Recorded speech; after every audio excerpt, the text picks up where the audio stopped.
예수님께서 베드로와 야고보와 요한 3명의 제자를 데리고 높은 산에 올라가셨습니다. 그때 갑자기 예수님의 용모가 변하게 됩니다. 얼굴이 해같이 빛나고 옷이 빛과 같이 휘어졌습니다.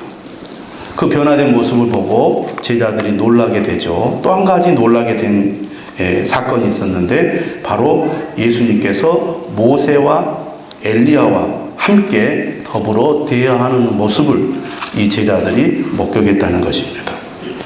예수님께서 3명의 제자들을 데리고 변화산에 올라가서 제자들에게 보여주고자 하신 것이 무엇이었을까요?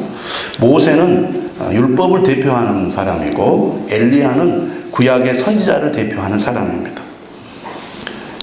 구약의 대표 인물이라고 볼 수가 있죠. 예수님이야말로 구약의 예언대로 이 땅에 오신 메시아라는 사실을 알려주시기 위해서 예수님은 3명의 제자들을 데리고 변화산으로 올라가셨다는 것입니다. 신약성경에 엘리야라는 이름이 여러 차례 등장을 합니다. 그만큼 유명한 인물이죠. 엘리야는 구약성경에 등장하는 가장 위대한 선지자라고 할 수가 있겠습니다. 엘리야라는 이름의 뜻이 있습니다. 여호와는 나의 하나님이시다. 한번 따라서 해볼까요? 여호와는 나의 하나님이십니다.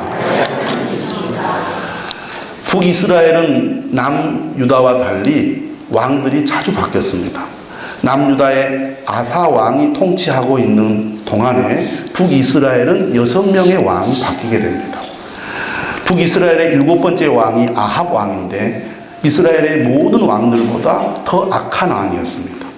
특별히 이 아합 왕은 이세벨이라는 시돈의 왕의 딸을 아내로 삼아서 바알이라는 신을 이스라엘로 가져와서 바알 신전을 만들고 그 외에 제단을 세워서 하나님 대신 바알을 섬기는 그런 우상 숭배를 아주 노골적으로 행한 왕이 바로 아합 왕입니다.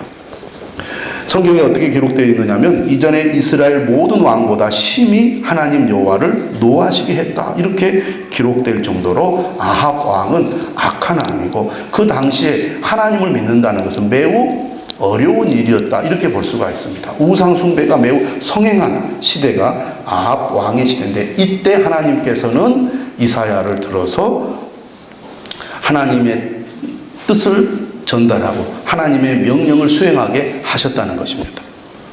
가장 악한 시대에 악한 나라에서 하나님은 이사야를 세웠다는 것이 어떻게 보면 역사의 특별함이라고 생각이 됩니다. 평화로운 시대보다는 어려운 시대에 인물들이 나오고 영웅이 나오지 않습니까? 이사야도 바로 그런 영웅 중에 한 사람이라고 볼 수 있겠습니다. 바알은 어떤 신이냐? 바알은 땅에 비를 주고 풍요를 주는 신으로 알려져 있습니다. 그래서 많은 사람들이 바알을 믿고 섬기면 이 땅에 비를 주어서 풍요로운 그 수확을 거두게 되고 결국 곡식이 풍부하여 물질적으로 풍요로운 삶을 살게 될 거라는 그런 믿음을 갖게 해 주었습니다. 그래서 이스라엘 백성들도 가나안에서 농사를 짓다 보니까 눈에 보이지 않는 하나님보다는 눈에 보이는 형상이 있는 바알을 섬기는 것이 훨씬 더 현실적으로 느껴졌던 것입니다. 그런 북이스라엘과 아합을 향해서 오늘 본문에 아합이 뭐라고 선언을 합니까? 내 말이 없으면 수년 동안 비도 이슬도 있지 아니하리라. 하나님께서 엘리야에게 그렇게 말씀하셨고 엘리야는 하나님의 말씀을 받아서 그 말을 아합에게 전한 것입니다. 이스라엘이라는 나라가 원래 비가 풍부하지 않은 나라입니다. 그래서 비 대신 무엇을 통해서 물을 공급했냐? 이슬을 통해서 물을 공급을 했습니다. 그 정도로 이슬이 매우 중요한데 비뿐만 아니라 이슬도 내리지 않는다는 것은 극심한 가뭄에 시달릴 수밖에 없는 상황이 된다는 것입니다. 당시 사람들은 비를 주고 풍요를 주는 신이 바알이라고 믿었는데 하나님께서는 엘리야를 통해서 비를 주고 풍요를 주는 신은 바알이 아니라 하나님이라는 것을 분명하게 알게 하겠다는 것입니다. 여러분, 엘리야는 나중에 바알과 아세라 선지자 850명과 싸워 승리하게 됩니다. 엘리야를 통해서 하나님이 얼마나 위대하신가를 보여주시죠. 또 그가 갈멜산 꼭대기에서 7번 엎드려 기도했을 때 하나님께서는 엘리야의 기도를 들으시고 비를 내려서 가뭄을 해결해 주십니다. 이처럼 위대한 사역을 했던 엘리야, 그 엘리야가 오늘 1절에서 아합을 향해서 내 말이 없으면 수년 동안 비도 이슬도 있지 아니하리라. 엄청난 도전적인 메시지를 전하고 났을 때 하나님께서는 더 사역을 본격적으로 더 왕성하게 하도록 그렇게 이끌지 않고 오늘 본문 2절에 보니까 하나님께서 전혀 다른 얘기를 하십니다. 3절에 뭐라고 말하느냐면 너는 여기서 떠나 동쪽으로 가서 요단 앞 그릿 시냇가에 숨고 그 시냇물을 마시라.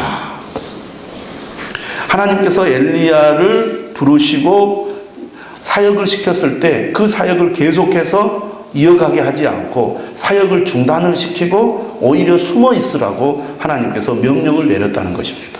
왜 숨으라고 하셨을까? 18장 10절에 보면 왕궁을 맡은 자 오바자가 엘리야를 만나서 이렇게 말하는 내용이 나옵니다.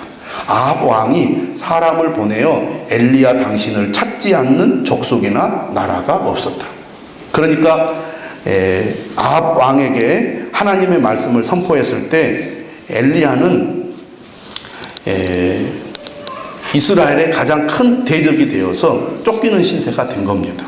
그래서 붙잡히면 목숨을 잃을 수밖에 없는 그런 상황에 처하게 된 것이죠. 이 엘리야를 보호하기 위해서 하나님께서는 더 이상 일을 하지 않고 숨어 있도록 보호를 하십니다. 그런데 하나님께서 이 엘리야를 보호하시기 위해서 숨으라고 하는 장소가 특별했습니다. 오늘 본문 3절에 뭐라고 말하느냐면 그릿 시냇가에 숨으라고 말했습니다. 이 그릿이라는 이름의 뜻은 단절이라는 뜻을 가지고 있습니다. 단절. 다시 말하면 외부 세계와 완전히 끊어진 채 아무도 없이 작고 고독한 광야의 시내에서 오직 하나님만을 바라보며 하나님의 공급하심과 하나님의 인도하심만을 온전히 신뢰하라는 것입니다. 하나님께서 엘리야를 보호하시려면 좀 더 안전하고 그리고 어려움이 없는 곳으로 하나님이 이끌어 주셔야 되는데 하나님이 보호하시겠다고 데려가신 곳은 오히려 훨씬 더 위험하고 불안한 그런 장소였다는 것입니다. 딱 굶어 죽기 좋은 장소로 하나님이 이끌어 가셨어요. 그러니까 하나님의 명령을 들은 엘리야는 하나님의 말씀이 납득이 안 되었을 겁니다. 나를 보호하시고 인도하시려면 좀 납득이 가고 이해가 될 만한 그런 장소로 하나님이 나를 데리고 가셔야 되는데 하나님 왜 이렇게 훨씬 더 힘들고 어려운 장소로 나를 인도하십니까? 아마 그런 의문이 생겼을지 모릅니다. 근데 하나님께서 그렇게 하신 이유는 무엇이느냐? 엘리야를 더 확실하고 크게 사용하기 위해서 하나님께서 엘리야를 훈련시킬 필요가 있다고 생각을 하신 것입니다. 그러니까 엘리야를 그릿 시냇가로 하나님이 인도해 가신 것은 엘리야를 보호하실 뿐만 아니라 엘리야를 훈련하기 위한 하나님의 목적이 있었다는 겁니다. 까마귀가 어떤 새입니까? 까마귀는 길들일 수 없는 새라고 합니다. 뿐만 아니라 썩은 동물의 고기를 먹어치우는 새예요. 그런 새가 어떻게 엘리야에게 먹을 것을 가져다 줄 수 있겠습니까? 하나님의 말씀 자체가 받아들이기 어려운, 납득하기 어려운 말씀이었어요. 그런데 그럼에도 불구하고 엘리야는 하나님의 지시를 따라서 그릿 시냇가로 갔습니다. 이 그릿 시냇가라는 곳은 와디라고 해서 우기 때는 물이 흐르지만 건기 때는 물이 말라서 그냥 계곡만 있는 그런 시내가 바로 와디라는 시내입니다. 그러니까 가뭄이 들면 금방 말라버릴 수밖에 없는 시내가 와디라는 시내예요. 하나님께서 엘리야를 보내신 곳은 까마귀가 먹이를 갖다 주지 않으면 음식을 공급받을 수 없고 또 금방 물이 떨어지면 마실 물이 없을 수밖에 없는 그런 이상한 곳으로 하나님이 인도해 가셨다는 겁니다. 하나님은 엘리야를 그곳으로 보내면서 전적으로 하나님을 의지하는 법을 배우라고 말씀하신 것이죠. 또 재밌는 것은 오늘 말씀 보니까 까마귀가 먹을 것을 정말 갖다 줘요. 까마귀가 먹을 것을 갖다 준다는 게 이해가 잘 안 되잖아요. 제가 며칠 전에 교회에 있는데 우리 이 예배당이 새가 참 많습니다. 새가 시끄러워요. 심지어는 새가 막 유리창에 부딪혀가지고 쓰러지고, 심지어는 막 도망가지도 못하고 또 죽는 사례도 종종 있었습니다. 근데 제가 이제 카페 문을 열고 테라스를 내다보기 위해서 카페 문을 탁 여는데 새가 날아가면서 못을 뚝 떨어뜨리는 거예요. 그러니까 먹이를 들고 날아가다가 문소리를 듣고 놀랬나 봐요. 탁 떨어뜨렸는데 보니까 생쥐였어요. 새항쥐. 진짜로 손가락 이렇게 2개만한 큰 새항쥐를 떨어뜨렸더라고요. 얼마나 제가 징그럽고 무섭던, 죽었어요. 근데 죽은 거였어요. 그래가지고 문을 닫고 안 치웠습니다. 1시간 2시간이 지나도 그대로 있는 거예요. 누가 이긴가 보자. 끝까지 제가 안 치웠는데 한 서너 시간 지나니까 없어졌더라고요. 그러니까 새가 다시 와서 물어갔다는 겁니다. 자, 그걸 보면서 이 생쥐같이 물론 아주 작은 아주 새끼 쥐인데 그 쥐도 새가 물어서 이렇게 먹이로 삼는구나 하는 것을 보고 충분히 엘리야가 먹을 수 있는 먹이를 날라 주었을 것이다 라는 생각이 들었습니다. 그런데 우리가 상식적으로 썩은 고기만 먹는 까마귀가 사람이 먹을 수 있는 음식을 날라준다. 이것은 하나님의 초자연적인 역사지 인간적인 생각으로 볼 때는 불가능한 일입니다. 엘리야는 이 훈련을 통해서 하나님의 권능, 다시 말하면 초자연적인 능력이죠. 권능을 깨달았을 거예요. 여러분, 우리가 믿음을 가지고 살아가다 보면 도저히 인간적인 계산으로는 이게 해결 방법이 나오지 않는 그런 문제에 부딪힐 때가 있습니다. 도저히 내 힘으로는, 내 능력으로는 이 일을 헤쳐나갈 자신이 없다. 그런데 하나님께서는 이상하게 우리의 생각과 능력을 뛰어넘어서 초자연적으로 역사하는 것 같은 기적을 체험하게 할 때가 있습니다. 우리가 극한 상황 속에서도 하나님을 의지하며 살다 보면 하나님께서 그런 은혜를 주시는 것을 우리가 경험하게 됩니다. 또한 엘리야는 이 훈련을 통해서 하나님의 사랑을 깨달았을 것입니다. 하나님께서 엘리야에게 까마귀를 통해서 음식을 공급할 때 한꺼번에 음식을 공급하지 않았습니다. 그러기도 어려웠겠죠. 왜냐하면 까마귀가 입으로 물 수 있는 그 양이 한정되어 있지 않겠습니까? 아침에도 음식을 갖다 주고 저녁에도 음식을 갖다 줬어요. 하나님 정말 놀랍습니다. 오늘 이렇게 그때그때 필요한 양식을 제공해 주셔서 감사합니다. 근데 잠을 자면서 또 이런 생각할 수 있어요. 오늘은 하나님께서 나에게 먹을 것을 갖다 주었지만 까마귀가 내일도 하나님의 말씀을 들을까? 그런 의심이 들 수 있잖아요. 그런데 하나님은 꼭 필요한 만큼만 아침에도 주시고 저녁에도 주시고 그 다음날도 주셨다는 겁니다. 하나님께서 우리를 훈련하고 인도하실 때는 한꺼번에 우리의 걱정, 근심을 해결해 주는 게 아니라 꼭 그날만큼만 해결해 주실 때가 많은 거예요. 그래서 하나님을 의지하는 법을 우리가 배울 때 날마다 한 걸음 한 걸음씩 하나님을 의지하는 그런 법을 배우게 하십니다. 우리가 살아가다 보면 정말 오늘 하루를 버틸 수 있을까? 오늘 하루를 이겨낼 수 있을까? 이런 생각이 들 때가 있습니다. 오늘은 겨우 내가 견디고 이겨냈는데 내일 어떻게 내가 이 어려움을 이겨낼 수 있을까? 이런 마음의 불안함을 느낄 때가 있잖아요. 그런데 그날 하나님의 인도하심을 따라 살아가다 보면 시간이 지났을 때 하나님께서 하루하루 한 걸음 한 걸음 내 발걸음을 인도해 주셨구나.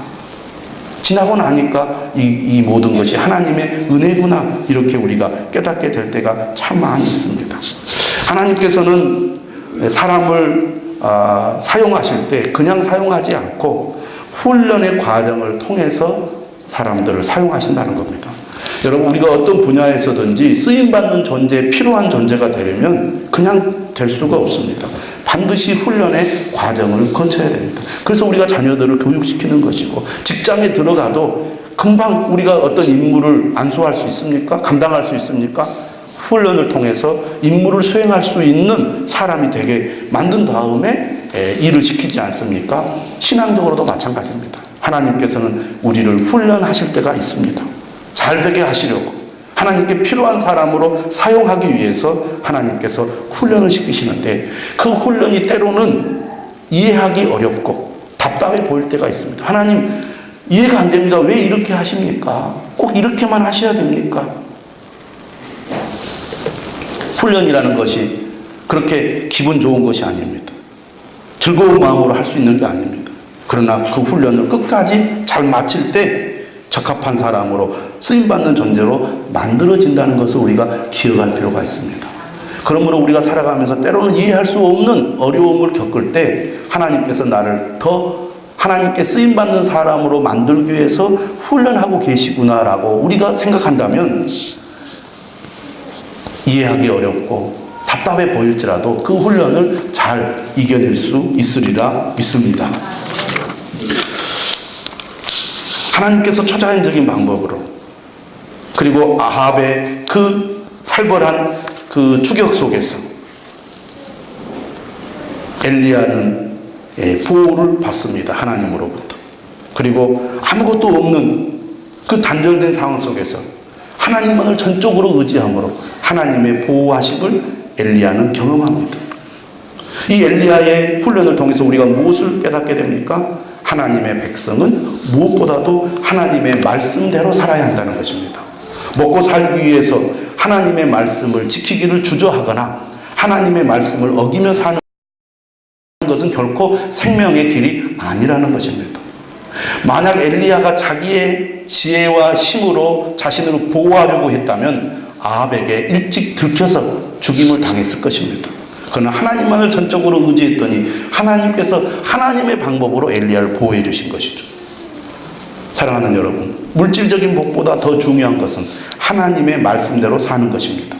하나님의 말씀으로 살 때 하나님께서 먹고 사는 문제를 해결해 주신다는 믿음을 가지시기를 바랍니다. 물질적인 부요가 복이 아니라 복의 근원이신 하나님을 인정하고 신뢰하는 것이 복입니다. 여러분에게 묻습니다. 여러분에게 이런 믿음이 있습니까?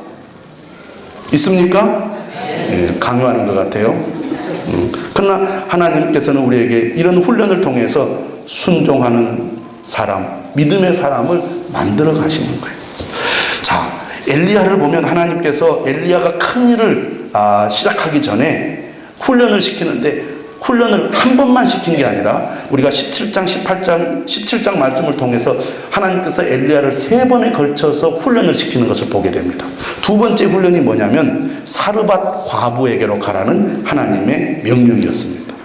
여러분, 사람이 금방 되지 않습니다. 한 번의 훈련으로 되지 않아요.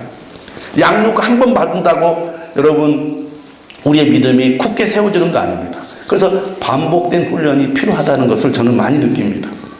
반복되는 훈련 속에서 우리의 믿음이 성장하는 거예요. 많은 사람이 신앙이 정체가 되고 신앙이 퇴보하고 신앙에서 흔들리면서도 훈련 받기를 꺼려하는 분이 있어요. 다 받았다고. 근데 하나님은요, 정말 어떤 사람을 쓰시기 위해서는요, 훈련이 될 때까지 훈련을 시키십니다. 그래야 하나님께 쓰임 받을 수 있기 때문입니다. 하나님의 2차 훈련은 사르밧이라는 곳이었습니다. 사르밧이라는 이름의 뜻은 도가니라는 뜻을 가지고 있습니다. 쇠를 녹이는 큰 통이죠. 하나님께서는 이 사르밧에서 엘리야의 성품을 녹이고 인격을 만들며 그의 믿음을 더욱더 단단하게 단련해 가고자 하셨습니다. 하나님께서 보내시는 사르밧은 시돈에 있습니다. 시돈은 이세벨의 고향이에요. 바알 우상의 본산지입니다. 그것으로 하나님께서 엘리야를 보내고 있어요. 뿐만 아니라 누구에게 보내느냐? 하필이면 과부에게 보냅니다. 아까 까마귀를 통해서 음식을 주시겠다 하는 말씀도 이해하기 어려운데 사르밧에 있는 과부에게로 보내신다는 하나님의 말씀도 납득하기 어려운 거예요. 여러분, 가뭄이 들어서 먹을 것이 없고 가장 힘든 시기에 누가 제일 타격을 받겠습니까? 그 당시에 가장 어려운 사람들이 받는 거예요. 구약시대에 가장 어려운 사람들이 고아와 가부입니다. 그리고 제일 먼저 타격을 받을 사람이 고아와 가부인데 과부에게 보낸다. 딱 굶어 죽기 좋은 그런 사람에게로 보내는 거예요, 하나님께서. 하나님께서 훈련시키는데 아주 이상한 데로 보내는 겁니다. 하지만 엘리야는 이해하기 어려운 명령을 받았지만 순종하여 사르밧으로 갑니다. 성문에 이르렀을 때 마침 한 과부가 나무를 모으고 있었어요. 이 과부는 나뭇가지 2개를 주어서 자신과 아들을 위해 마지막 음식을 만들어 먹고 이제 굶어 죽을 생각을 하고 있던 그런 상태였습니다. 엘리야가 불러서 물을 조금 달라 그래요. 물을 주려고 가지러 가려고 하니까 다시 부릅니다. 네 손에 떡 한 조각을 내게로 가져오라. 그러자 이 과부가 뭐라고 말합니까? 열왕기상 17장 12절 이렇게 말합니다. 나는 떡이 없고 다만 통에 가루 한 움큼과 병에 기름 조금뿐입니다. 내가 나뭇가지 2를 주워다가 나와 내 아들을 위하여 음식을 만들어 먹고 그 후에는 죽을 것입니다.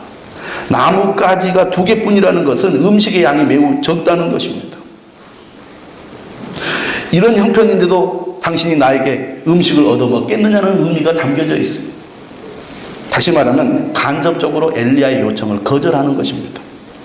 양심이 있다면 아이고 내가 사람 잘못 선택했다고 미안하다고 그걸 음식에서 드시라고 이렇게 해야 상식적이잖아요. 그렇지 않습니까? 그런데 엘리야는요 참 지독한 말을 합니다. 뭐라고 말합니까? 13절 이렇게 말해요. 두려워하지 말고 가서 네 말대로 하려니와 먼저 그것으로 나를 위하여 작은 떡 1개를 만들어 내게로 가져오고 그 후에 너와 내 아들을 위하여 만들어라. 매우 비정한 말처럼 들립니다. 양심도 없는 사람이죠. 이기적이고 비상식적이에요. 그런데 엘리야가 그렇게 말한 이유를 그 다음에 설명해요. 뭐라고 말합니까? 14절에 이스라엘 하나님 여호와의 말씀이 나 여호와가 비를 지면에 내리는 날까지 그 통의 가루가 떨어지지 아니하고 그 병의 기름이 없어지지 아니하리라 하셨느니라. 하나님의 말씀은 때로는 이해하기 어려울 때가 있습니다. 여러분, 우리가 신앙생활 하다 보면 하나님의 말씀이 이해가 잘 안 될 때가 있어요. 믿음이 약할수록 하나님의 말씀을 잘 모를수록 이 말씀은 내가 받아들이기 어려워요. 이해가 안 돼요. 하나님 너무하지 않습니까? 그래서 우리가 말씀을 들을 때 반발심이 생기고 거부감이 생깁니다. 이상하다고. 성경이 이상하다. 하나님이 이상하다. 우리가 하나님의 말씀이 잘 이해가 되지 않을 때가 있어요. 그런데 나는 하나님의 말씀을 완전히 이해할 때까지는 그 말씀을 따르지 않겠다. 납득이 되지 않고 깨달아지지 않으면 나는 절대로 순종할 수 없다. 그런 태도를 가지고 신앙생활 하면요, 시간이 많이 지나도 하나님 말씀을 깨닫기가 어렵습니다. 때로는 잘 이해가 안 되고 받아들이기 어렵지만 하나님의 말씀이기 때문에 내가 그 말씀을 따라야 되겠다라고 여러분이 마음을 먹고 결단하면 순종할 때 하나님이 그래서 이렇게 하라고 하셨구나라는 것을 깨닫게 되는 경우가 많거든. 근데 우리는 이해가 되면 믿겠다고 할 때가 많아요. 그런데 하나님의 말씀은 반대로 믿으면 이해가 된다는 그런 말씀을 많이 하시거든요. 그런데요, 하나님의 말씀이 선포되었을 때 그 말씀을 받아들이는 것, 그 말씀을 믿음으로 순종하는 것은 은혜가 필요한 것 같아요. 하나님께서 까마귀를 통해서 엘리야에게 음식을 제공한 것도 하나님의 초자연적인 간섭입니다. 그런데요, 어떤 사람이 이해가 되지 않는 하나님의 말씀을 믿음으로 받아들이는 것도 이건 하나님의 특별한 은혜가 아니면 어려운 것 같아요. 엘리야가 아마 그런 생각했을지 모릅니다. 이스라엘 사람도 아니잖아요. 시돈에 속한 사르밧 이방 여인에게 너 그거 먹고 죽기 전에 그 음식을 나를 위해서 먼저 대접을 하라. 그리고 나서 먹어라.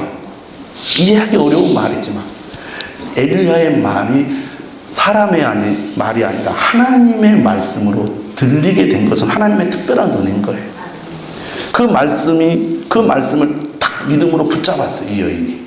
그랬더니 기적이 일어나죠. 진짜로 16절에 15절에 그가 가서 엘리야의 말대로 하였더니 그와 엘리야와 그의 식구가 여러 날 먹었으나 여호와께서 엘리야를 통하여 하신 말씀같이 통에 가루가 떨어지지 아니하고 병에 기름이 없어지지 아니하리라. 정말 이런 기적이 일어난 겁니다.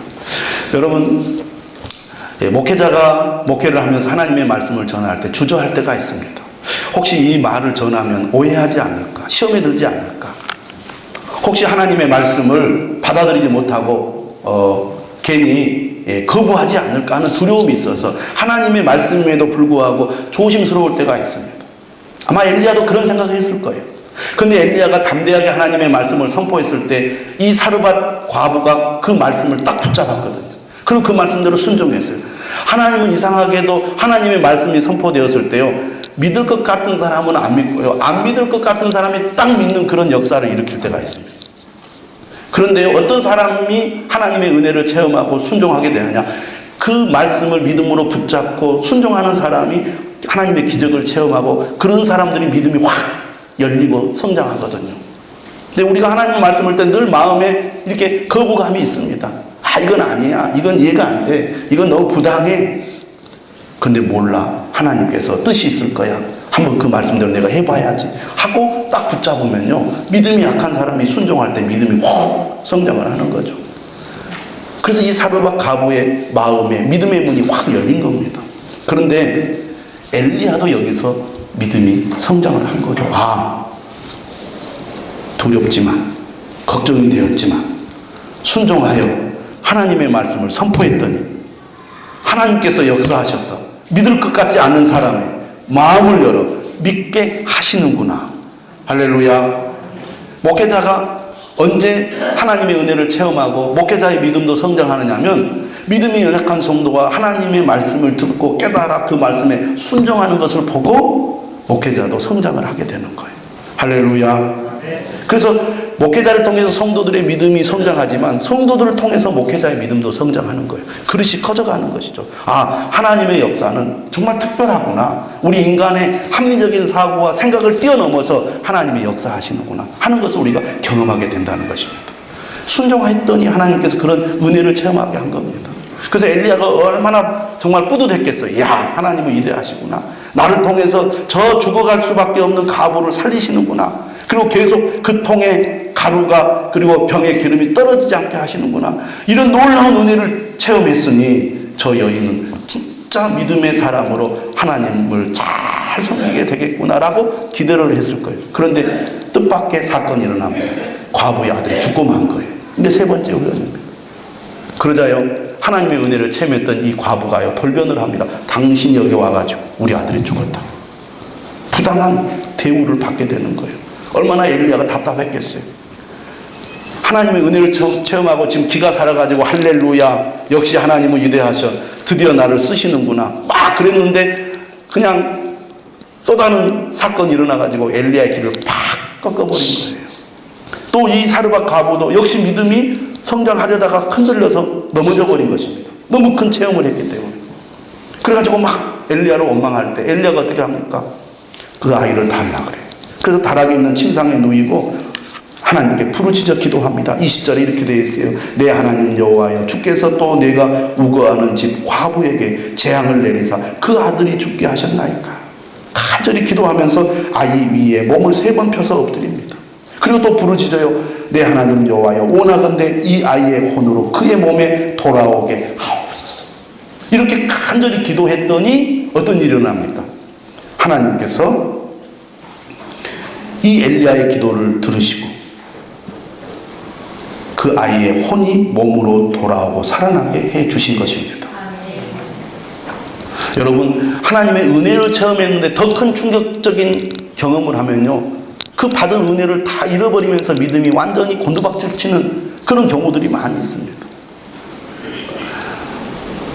그래서 이 작은 은혜를 체험하고 더 큰 상처를 받았을 때 신앙이 바닥에 떨어져 가지고 주님을 멀리하는 성도들이 많이 있어요. 그런 성도들을 볼 때 목회자가 참 마음이 아픕니다. 아예 은혜를 몰랐던 사람이 어린아이의 상태에서 계속 왔다 갔다 하면 그래도 이해가 되는데, 하나님의 큰 은혜를 체험했던 사람이 넘어지는 것을 보면 너무 답답하고 안타까운 거예요. 지금 엘리야가 그렇고 사르밧 가부가 그렇습니다. 근데 이런 상황 속에서 엘리야는 하나님을 의지하고 생명의 주인은 하나님이시라는 것을 믿고 하나님께 간절히 기도합니다. 그래서 이 아이가 살아나는 거죠. 구약 성경에서 제일 첫 번째 죽은 사람이 살아난 사건이 바로 이 사건이에요. 엘리야는 이 기도의 훈련을 통해서 우리가 하나님 앞에 엎드려 기도하면 하나님은 기적을 베푸시구나. 그래서 엘리야가 3년 6개월이 지나서 갈멜산에서 바알의 선지자들과 싸울 때 하나님께 기도하지 않습니까? 하늘에서 불이 내리고, 또 갈멜산 꼭대기에서 엎드려 기도할 때 하나님께서 비를 내리지 않습니까? 어떤 어려움이 있고 어떤 부당한 상황 속에 우리가 처한다 할지라도 생명의 주인이신 하나님을 의지하고 기도하면 하나님은 기적적으로 우리에게 응답하시고 우리의 문제를 해결해 주신다는 것을 우리는 이 엘리야의 사건을 통해서 깨달아야 될 줄로 믿습니다. 여러분, 우리의 삶이 때로는 내가 원하는 방향으로 나가지 않을 때가 있습니다. 길이 막힐 때가 있어요. 더 큰 어려움에 빠질 때가 있습니다. 그것이 한 번이 아니고 두 번, 세 번 반복되어 어려움이 올 때가 있습니다. 여러분, 하나님께서 우리를 더 하나님의 사람답게 쓰시기 위해서 하나님이 훈련하신다고 믿으시기를 바랍니다. 그 훈련을 잘 통과하면 하나님께서 더 큰 은혜를 주실 줄로 믿습니다. 힘들고 어렵다고 뒤로 물러나지 마십시오. 하나님을 거역하지 마십시오. 하나님께 등을 돌리지 마십시오. 더 하나님께 가까이 나아가십시오. 하나님은 우리의 모든 행동과 마음을 지켜보고 계십니다. 그리고 우리를 반드시 도와주실 것입니다. 이 은혜가 저와 여러분들에게 있기를 주님의 이름으로 축원합니다. 우리